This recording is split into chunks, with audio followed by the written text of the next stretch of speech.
আবার মন চেয়েছে কোথাও একটা বেরিয়ে পড়তে। আর বেরিয়ে পড়ার কথা মাথায় এলেই পলাশ ফুলের সৌন্দর্য, অযোধ্যা পাহাড়, পড়ন্তি লেকের ধারে সূর্যাস্ত, এই সমস্ত কথাই মনে আসে। তাই আমরা বেরিয়ে পড়েছি পুরুলিয়ার উদ্দেশ্যে। কিন্তু পুরুলিয়া গিয়ে থাকবো কোথায়? তোমরাই বা কোথায় থাকবে? কীরকম কী অভিজ্ঞতা হতে পারে? চলো তোমাদেরকে আজকে আমাদের থাকার একটা অভিজ্ঞতা শেয়ার করি। হোটেলের নাম হচ্ছে হোটেল বসন্ত বিহার। তোমাদের দেখাই চলো কীরকম কী অনুভূতি হলো আমাদের, কীরকম কী এক্সপিরিয়েন্স, সব কিছু তোমাদের সাথে শেয়ার করব। তো সঙ্গে থাকো।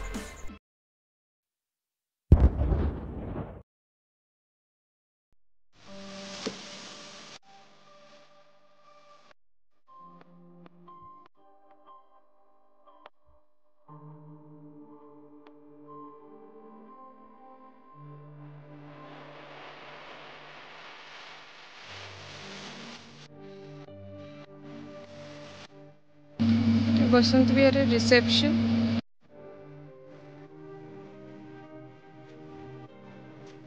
আচ্ছা, হল এরিয়া। এটা বসন্ত বিহারের হল এরিয়া। এখান থেকে ওই যে সিঁড়িটা দেখতে পাচ্ছ, ওই সিঁড়িটা দিয়ে ফার্স্ট ফ্লোরে যাওয়া যায়। আমাদের রুমটা ফার্স্ট ফ্লোরেই ছিল।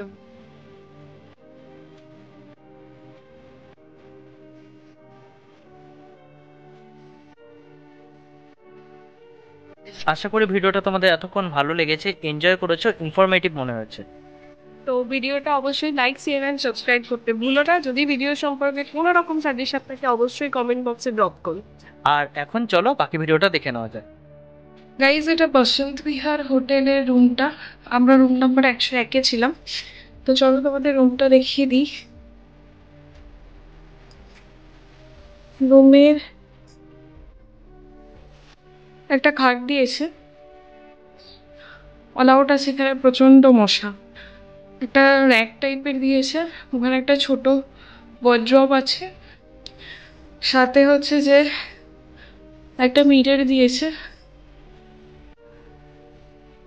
নিচে একটা টেবিল আছে।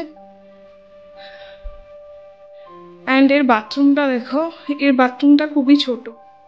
তো তবে গিজার ফেসিলিটি পেয়ে যাবে, শাওয়ার আছে, ওয়েস্টার্ন টয়লেট, আর এদিকে হচ্ছে তোমার একটা বেসিন আছে। বাথরুমটা খুবই ছোট এখানে। আর ভেন্টিলেশনের জন্য একটা এদিকে জানলাও আছে, এই যে জানলাটা।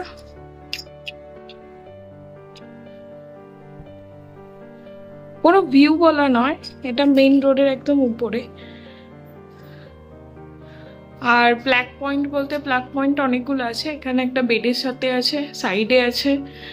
অ্যান্ড তো রুমটা এমনি কোনো অসুবিধা নেই, সবই ঠিক আছে। বেডের এখানে কুশনিং গুলো খুব একটা ভালো না, কুশনিং গুলো খুব একটা ভালো রোডের একদমই কাছে, তাই গাড়ির হর্ন এবং অন্য আওয়াজের প্রচন্ড অস্বস্তি হবে। রুমের অবস্থা দেখে বুঝতেই পারছো যে খুব একটা মেইনটেনেন্স নেই। ইভেন অন্যান্য হোটেলে যে ওয়াটার জাগ, গ্লাস ইত্যাদি প্রোভাইড করে থাকে, সেগুলো এরা আমাদের কিছুই প্রোভাইড করেনি। সামান্য টয়লেট কিট পর্যন্ত এরা প্রোভাইড করেনি। তো যাই হোক, সবকিছু মিলে খুব একটা আনকমফোর্টেবল একটা স্টে ছিল। বাট যদি সিকিউরিটির দিক থেকে বলতে চাও, হ্যাঁ obviously security 100% safe. But and স্টাফরাও খুব কোঅপারেটিভ ছিল। তো এটাই ছিল বসন্ত বিহার হোটেলের একটা রিভিউ। খুব শীঘ্রই দেখা হচ্ছে পরের কোনো ভিডিওতে। টিল দেন বাই বাই, ভালো থেকো।